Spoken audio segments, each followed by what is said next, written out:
A dying man whispered 3 words to a black nurse, and the most powerful mafia family in the country showed up at her door before sunrise. The emergency room at St. Louis General Hospital never slept.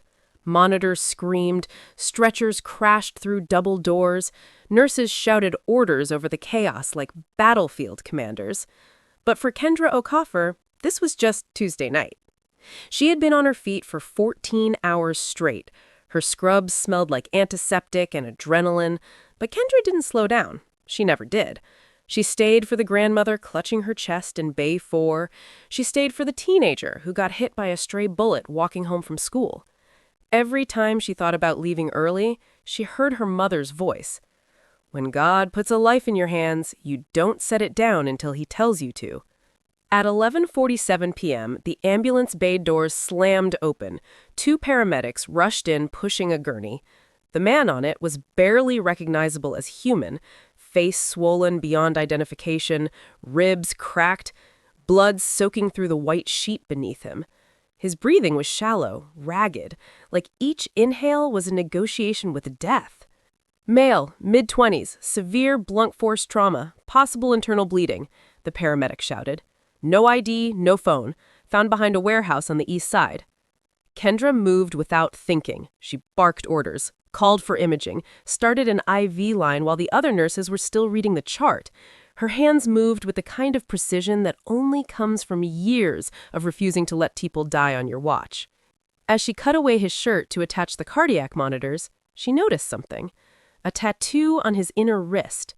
Intricate, deliberate, beautiful in a haunting way. It wasn't gang ink. This was something older, something that carried weight. Kendra had treated enough violence to know the difference between a street tag and a symbol of power. The monitors flatlined. That long, piercing scream of a heart-stopping filled the room. Kendra didn't freeze. She climbed on top of the gurney and started compressions. 1, 2, 3, 4. Sweat dripped from her forehead onto his chest. A younger nurse whispered, "Kendra, it's been 4 minutes. Maybe we should—" "Don't you dare finish that sentence." She pressed harder, faster, poured every ounce of fight she had into the stranger's chest. She didn't know his name, didn't know his story, didn't know that saving his life would destroy the one she'd built for herself. On the 7th minute, his heart kicked back. The monitor beeped, then beeped again. Steady, alive. The room exhaled. Kendra climbed down, her arms trembling, her breath ragged. She leaned against the wall and closed her eyes for just 1 second. When she opened them, the man's eyes were open too. Barely, fluttering, but locked directly onto hers, like he could see straight through her. His cracked lips moved. The words came out broken, barely a whisper, but Kendra heard every syllable. "Daddy, she's the one who found me." Kendra's blood went cold. She looked around the room. No one else was there. No phone in his hand, no earpiece. He wasn't talking to anyone in that room. But he said it like someone was listening. 3 hours later, Kendra's shift ended. She grabbed her jacket and walked into the parking garage. The fluorescent lights buzzed. Her footsteps echoed. She wasn't thinking about anything except a hot shower and her bed. She wasn't thinking about the black SUV parked 6 inches from her driver's side door. The rear window rolled down. A man in a tailored suit sat in the back. Silver watch, eyes that looked like they had ordered things no courtroom would ever hear about. He said her name. Her full name. First, middle, last. Kendra Amara O'Coffer. Get in the car, there's something you need to know, and you don't have much time. Kendra didn't get in the car. She was born on the south side of Chicago. Getting into a stranger's vehicle at 3 a.m. wasn't courage, it was a death wish. She took 2 steps back, reached into her bag, and gripped her phone. "I'm calling 911. The man in the SUV didn't flinch. He simply slid a black envelope through the open window and placed it on the hood of her car. "The Rosewood. Tomorrow, 8. Mr. Kim will explain everything. You'll want to hear this, Kendra. Trust me." The window rolled up, the SUV pulled away. Silent, clean, like it was never there. Kendra stood in the fluorescent hum of the empty garage, her hands shaking. She picked up the envelope. Inside was a card, thick, black, with gold embossing, the same symbol from the man's tattoo, and on the back, one sentence and precise handwriting. Debts of blood are never forgotten. She barely slept that night. At 4 a.m., she sat cross-legged on her bed with her laptop searching. It didn't take long. The symbol belonged to the Jang family, a Korean crime syndicate operating across 12 major U.S. cities. Drug routes, real estate empires, political connections that went so high the air got thin. And at the top of it all sat one name, Jae-won Kim, the Dawn. Every instinct told her to throw the card away, call the police, forget the man on the gurney, forget the whisper, go back to her life. But Kendra kept hearing those words. Daddy, she's the one who found me. He'd said it with certainty, not delusion, not fever, certainty. Like meeting her wasn't an accident. By 7:45 the next evening, Kendra was standing outside the Rosewood, a restaurant she'd only ever seen from the outside. Crystal chandeliers, town cars along the curb, the kind of place where a single dinner cost more than her monthly rent. She walked in wearing her best dress, and every head turned. Not because she looked out of place, because she looked like she belonged there, and nobody could figure out why. At a private table in the back sat Jae-won Kim, late 50s, silver threading through black hair, a face carved by decades of decisions most men would never survive. "Sit," he said. Not a request. Kendra sat, but she kept her back straight and her eyes level. She refused to shrink. "You saved my son's life," Jae-won said without small talk. "Sung-ho, the man they brought in last night. He's my only heir." Kendra's stomach dropped. The beaten, bleeding stranger on her gurney was the son of the most dangerous man in the Midwest. "Someone inside my own organization tried to kill him," Jae-won continued, swirling his scotch like it was the calmest evening of his life. "An inside job, precise, professional, which means I no longer know who I can trust." He set the glass down and leaned forward. His voice dropped. "But I trust you, Kendra, because you had no reason to fight for him, and you fought anyway. 7 minutes of chest compressions when your own team told you to stop. That tells me more about your character than any background check ever could."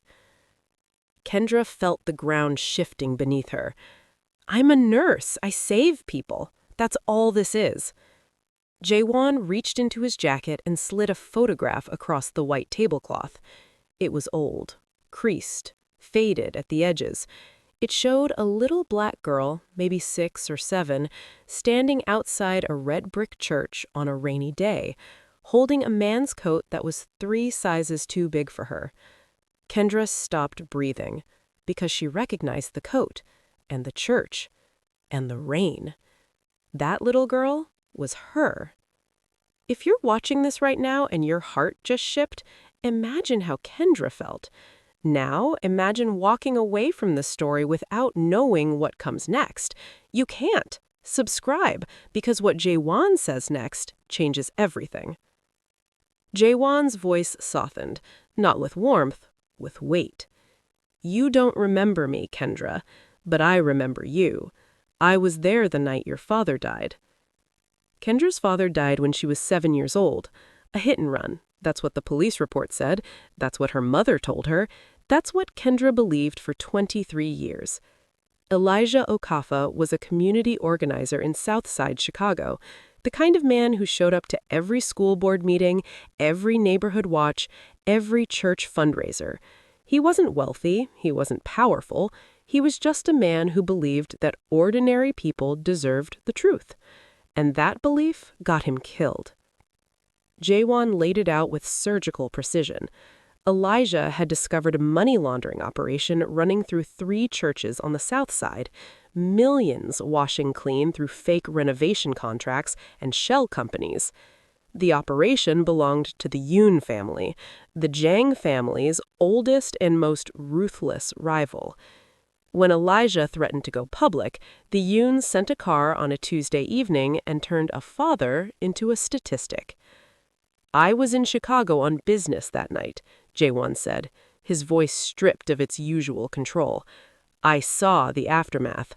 Police tape, flashing lights, and a little black girl standing outside the church in the rain, holding her father's coat like it could bring him back." He paused. For the first time, something human broke through the surface. "I never forgot your face." Kendra couldn't speak. 23 years of grief, sealed shut, buried under degrees and double shifts, cracked wide open in a restaurant she couldn't afford, sitting across from a man she should fear. "And the people who killed my father?" she finally said, her voice barely holding. "They're the same ones who tried to kill your son?" Jae-won nodded. "The Yoons don't forget loose ends. Your father was one, now Sung-ho is another, and now that you've saved him, so are you." Kendra wanted to scream. She wanted to flip the table, walk out, drive to her apartment, lock the door, and pretend this night never happened. But she thought of her mother, Lorraine Okafa, 61 years old, still living in a 2-bedroom apartment in North City, still lighting a candle every Sunday for a husband whose death was never explained, still carrying a wound that nobody ever bothered to stitch closed. Kendra didn't go home. She drove to the hospital, walked past the nurse's station, pushed open the door to room 614. Sung-ho was awake, sitting up in bed, staring at the wall like he was solving an equation that had no answer. When Kendra saw him, his expression shifted, not to gratitude, but to something heavier, something that looked like guilt. "You shouldn't have saved me," he said quietly. "It would have been easier for everyone if you hadn't." Kendra crossed her arms. Easier for who? Sung-ho looked toward the door, made sure it was closed, then looked back at her with eyes that had seen the kind of darkness most people only read about. "Because now they'll come for you, too." Sung-ho was right. They came. Not with guns, not with threats, with precision. Kendra's locker at the hospital was searched. Nothing taken, just rearranged so she'd know. Her apartment door was unlocked when she came home. Deadbolt intact, no forced entry. Professional work. The message was clear. We have access to your life whenever we want.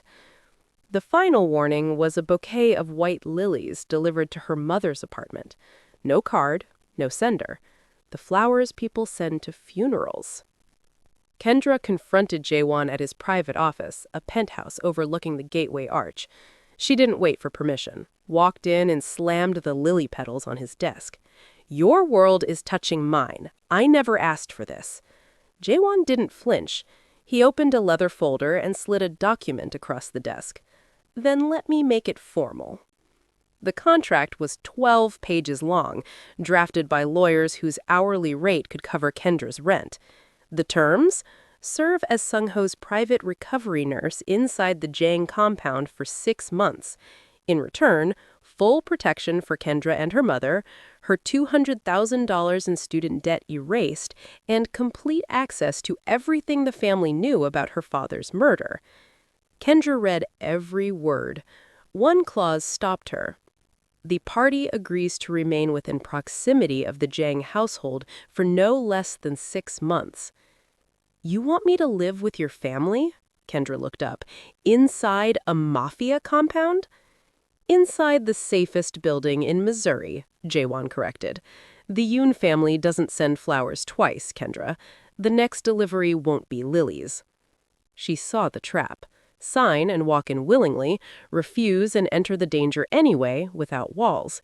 It wasn't a choice. It was an illusion of one. She called her best friend Tamara, a sharp attorney who'd been her anchor since nursing school. Tamara's first reaction, "Girl, do not sign anything from a crime family." But when Kendra told her about the father connection, about Elijah, the Yoons, the truth buried for 23 years, Tamara went quiet. Then, If there's even a chance you find out what really happened to Uncle Eli, you take it. But you walk in there with your eyes wide open and your conscience intact. Before we go any further, if this story is pulling you in the way it's pulling Kendra, you need to subscribe, because the chapters ahead hold secrets that will shake everything you think you know right now, and honestly, it wouldn't be fair for you to miss them. Kendra signed the contract, but she picked up the pen one more time and wrote a clause of her own at the bottom in her own handwriting. I answer to my conscience, not your family. Jaewon read it, and for the first time since she'd met him, something shifted behind his eyes. Not anger, respect. Moving day arrived 3 days later. A black sedan pulled up outside Kendra's apartment. The door opened, and it wasn't the driver who stepped out, it was Sung-ho. Still bruised, still healing, standing on his own 2 feet. He opened the passenger door for her and said, "Welcome to the most dangerous house in America." The Jane compound didn't look like a fortress, it looked like a dream. Rolling gardens, imported stone pathways, a koi pond that glowed amber at sunset, and a private medical suite that made most hospitals look underfunded.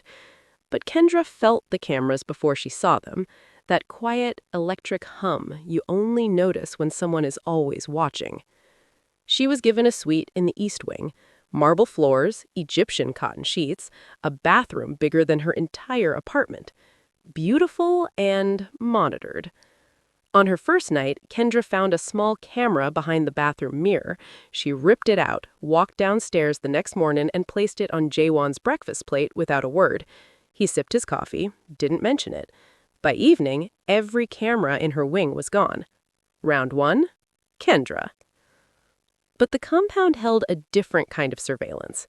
Yoona Kim, Jaewon's wife, was elegant, poised, and cold as cold to frost glass. When she saw Kendra for the first time, she paused, the kind of pause that says everything a person is too polished to speak out loud. "So you're the nurse," she said flatly. "I assumed you'd be in the staff quarters." "I'm not staff, Mrs. Kim. I'm the reason your son is still breathing." The table went silent. Yoona's smile didn't falter, but something behind it cracked. She excused herself without another word. The tension between them became a slow burning fire, the kind that doesn't destroy houses right away, but warps the walls until nothing stands straight anymore. Kendra began Sung-ho's recovery program. His body was healing, but his spirit was somewhere else. He barely spoke, barely ate, stared out the window for hours like a man calculating the cost of his own existence. But slowly, cracks appeared. He told Kendra he never wanted the family business, that he studied music composition at a conservatory in Seoul, that he came back because duty isn't something you choose in his world, it chooses you. "My father built an empire," Sung-ho said one evening while Kendra changed his bandages, "and I'm supposed to want it. But I hear melodies in my head, not strategies, not power plays, music." She recognized that weight, living someone else's blueprint while your own dreams suffocate. She didn't push him, she just showed up. Every day, without agenda, and that consistency began to break through walls that years of wealth and power hadn't touched. One night, Kendra passed Jaewon's study and heard raised voices through the door. She shouldn't have stopped. She stopped. Jaewon's voice was ice wrapped in fire. "The leak is inside the family. I don't care who it is. Find them before they finish what they started with my son." Kendra's stomach clenched. The hit on Sung-ho wasn't just an attack. It was the opening move in a takeover. Someone inside these walls was working with the Yoons to dismantle Jaewon's empire from within. She was standing in the middle of a battlefield dressed in nurse's scrubs. That night, as Kendra locked her bedroom door and sat on the edge of her bed, she noticed something on the floor. An envelope slid under the door while she was downstairs. Inside, a photograph of her, taken yesterday through the window of her old apartment, the apartment she no longer lived in. Written on the back in red ink, "You chose the wrong side." Now listen, Somebody inside this compound is a traitor, and Kendra is holding the proof that she's being hunted. If you think you already know who the snake is, drop your theory in the comments right now. And wherever you're watching this from, whether it's Lagos, London, Atlanta, Seoul, or your bedroom at 2 a.m., comment your city, because this story is about to go somewhere none of us expected. Kendra showed the photograph to Jaewon. She expected alarm, anger, maybe even fear. He smiled, a grim, sharp smile, the kind a chess player makes when the opponent finally reveals their strategy. "Good," he said. "Now we know they're scared." Kendra blinked. "Scared? Someone is threatening my life, and you're smiling?" Jaewon set down his pen. "I didn't bring you into this house just to heal my son, Kendra. I brought you because you're an outsider. Nobody in my world can predict you. Nobody can control you. And the person feeding information to the Yoons, whoever they are, is watching you. Every move you make forces them to react, and every reaction gives me information." The words hit Kendra like cold water. "You're using me as bait." Jaewon didn't deny it. "I'm using you as a mirror. People reveal themselves around those they underestimate." That night, Kendra packed a bag. She was done. Done with the mind games. Done being a pawn in a war she didn't start. She made it as far as the front gate before she stopped. Not because someone blocked her, but because someone sat down beside her. Sung-ho, on the stone bench near the garden entrance. He didn't beg her to stay. He didn't argue. He just sat there, looking at the sky like it owed him an answer. "My father uses people," he said quietly. "It's the only language power ever taught him. But he chose you for a reason, and it wasn't because you're disposable. It was because you're the only person in this house who can't be bought." Kendra stayed, not for Jaewon, not for the contract, for the truth about her father, and because something in Sung-ho's voice told her he needed someone who stayed by choice, not by obligation. And she knew what it felt like when everyone in your life was there because they had to be, not because they wanted to be. The days that followed shifted something between them. Not romance, something raw. Two people in a house built on violence, carrying wounds they didn't choose, looking for something worth protecting. Meanwhile, Yuna discovered Kendra's father was killed by the Yoons. She confronted Jaewon. "You brought the daughter of a man the Yoons murdered into our home?" Jaewon's response was ice. "The target was already here. I just chose who stands with us when they pull the trigger."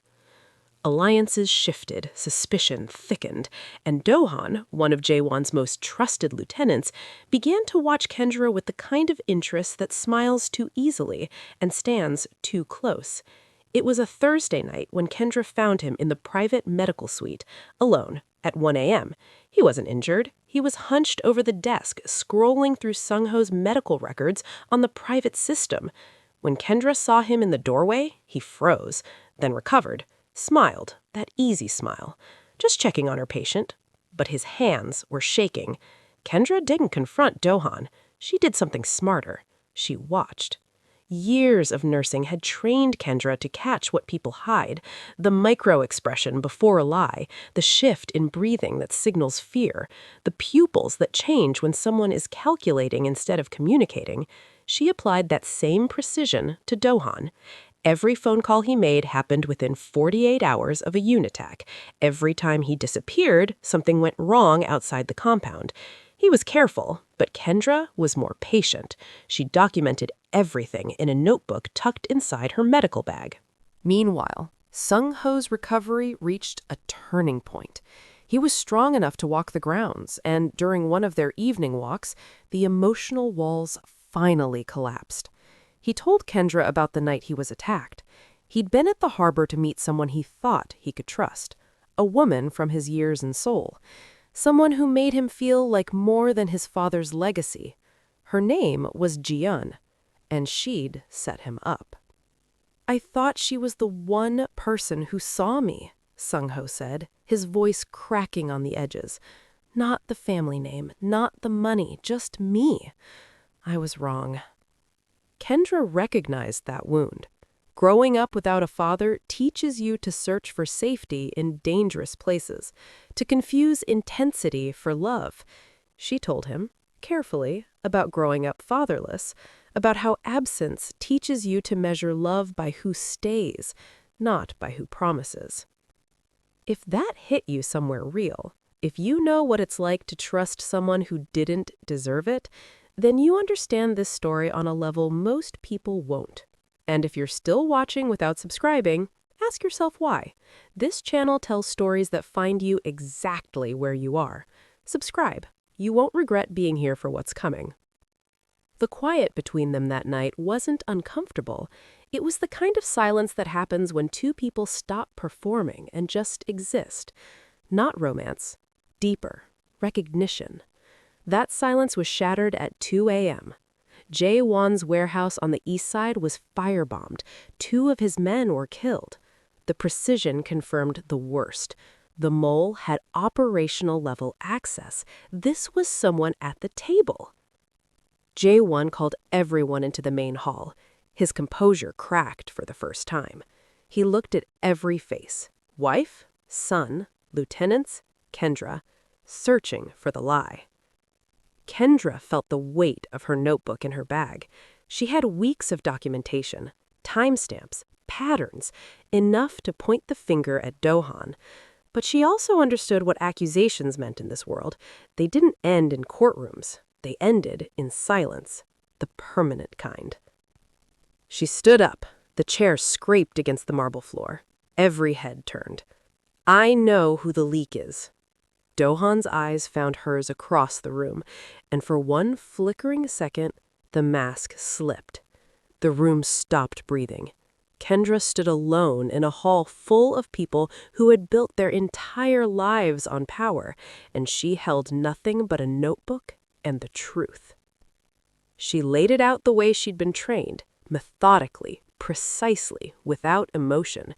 Do-han's unauthorized access to the medical suite, the timing of his calls aligning with every Yoon attack, his disappearances from the compound on the nights things went wrong, the way his behavior escalated after the warehouse bombing, more agitated, more careless, more desperate. Do-han exploded, called her an outsider, a nobody, a charity case dragged in from a hospital hallway. You trust this woman over family? He challenged Jae-won. The room divided. Some heads nodded with Do-han. Yuno watched silently, her distrust of Kendra warring with a mother's instinct that something about Do-han had always been wrong. Jae-won sat still, then did something nobody expected. He turned to Sung-ho. Son, you decide. The weight was enormous. This wasn't just about Do-han. Jae-won was testing whether his son was ready to lead. Sung-ho stood slowly. He walked to Do-han, looked him in the eye with the calm that Kendra had spent weeks helping him rebuild, and asked one question. The night I was attacked at the harbor, who knew I was meeting Ji-yeon? Do-han's expression shifted, barely. A flicker in his left eye, a micro-twitch in his jaw. Most people in that room would never have noticed it. But Kendra did, because she'd been watching him for weeks.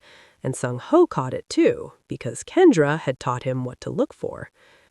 Only 4 people knew. My father, my driver, me, and you, Do-han, because I called you that night from the car. You were the only person I told. Do-han ran, made it past the dining room, didn't make it past the garden. What happened next was handled off-screen. The Jang family settles its accounts in its own currency. Jae-won turned to Kendra afterward. You see what others miss. That's more dangerous than any weapon under this roof. But the victory left ash in her mouth. She sat alone that night, hands trembling. She'd exposed the traitor, protected the family, but she'd also witnessed what happens to those who betray this house. And one question wouldn't stop pulsing. What happens to me when I want to leave? A knock at the door. Soft, deliberate. She opened it. Sung-ho stood in the hallway. No armor, no walls. Just a man looking at the woman who'd given him back his ability to trust. Kendra, I need to tell you something about your father, something my father will never tell you. Sung-ho sat across from Kendra. He didn't soften it, he didn't dress it up, he gave her the truth the way she deserved it, straight, uncut, and irreversible. While digging through Dohan's files, Sung-ho found documents that went deeper than the current war. Financial records, communication logs, agreements from 20 years ago, and buried inside, a truth that changed everything. The Yoon family ordered the hit on Kendra's father. That much she knew. But Jaewon's own father, the previous Don, knew about it before it happened, and he did nothing. Because Elijah's investigation didn't just threaten the Yoons. The churches washing money were joint operations, Yoon funded, Jang protected. A dead community organizer was easier than a public scandal. Kendra's world collapsed inward. The man at the Rosewood, the man he spoke about debt and fate. His family didn't murder her father, but they held the door open for the people who did. She found Jaewon in his study, didn't knock, walked in and stood before his desk with the stillness that precedes earthquakes. "You talk about debt," she said, her voice barely above a whisper, but each word carried the weight of 23 years. "You talk about fate, about how you saved your son, about how we're connected, but you stood in the shadow of my father's murder and called it business." Jaewon didn't lie. He didn't deflect. He didn't reach for the polished language that had shielded him through decades of blood-soaked decisions. "I was 23, he said. "I didn't give the order. I didn't pull the trigger, but I knew, and I did nothing." His voice cracked. "Bringing you here was never about a contract. It was about atonement. You're 9 chapters deep into this story. You've walked every step with Kendra. If you're not subscribed by now, genuinely, what are you waiting for? The next chapter holds the most powerful moment in this entire story. Don't let it play without you in the room. Subscribe." Kendra didn't scream, didn't throw anything, didn't give him the satisfaction of watching her fall apart. She walked to the koi pond, sat on the stone bench, the same one where Sung-ho once convinced her to stay, and she was silent for a long time. This was the crossroads. She could leave, go back to St. Louis General and pretend none of this happened, but leaving meant the Yoons won. Leaving meant her father's death stayed buried. Leaving meant choosing comfort over closure. Sung-ho found her at the pond. He didn't try to fix it. He sat down beside her. Same bench, same silence. Except this time the silence said, "I'm not going anywhere." When Kendra finally spoke, her voice was iron. "I don't forgive your father. I may never forgive him, but I will finish what mine started. Not for your family, for mine." Jaewon was waiting in his study when she returned. He looked older than he had an hour ago. He opened a wall safe behind his desk and pulled out a sealed envelope, yellowed, thick, worn at the edges. "Your father gave this to a friend the week before he died. That friend gave it to me. I've kept it for 23 years, waiting for the person strong enough to open it." He placed it on the desk. Kendra's name was written on the front, in her father's handwriting. Kendra's hands shook as she peeled open the envelope. Inside were 2 things: a handwritten letter and a small flash drive taped to the bottom of the page. The letter was from her father, not written to the 7-year-old girl he'd left behind, but to the woman he believed she would become. "My sweet Kendra, if you're reading this, it means the worst has happened and the best of me lives on in you. I need you to know something. I didn't die because I was careless. I died because I chose to be honest in a world that punishes truth." He wrote about the churches, the money, the roots, the names. He wrote about the night he found the ledgers and the morning he decided he couldn't look away. He wrote about fear, real, bone-deep fear, and the decision to keep going anyway. "Baby girl, courage isn't the absence of fear.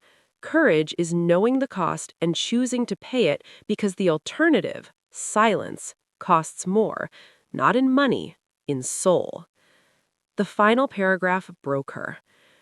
I hope when your moment comes, and it will, you'll understand why your daddy couldn't stay quiet. Some men build legacies with money. Some build them with power. I'm building mine with truth, and I'm leaving it to you.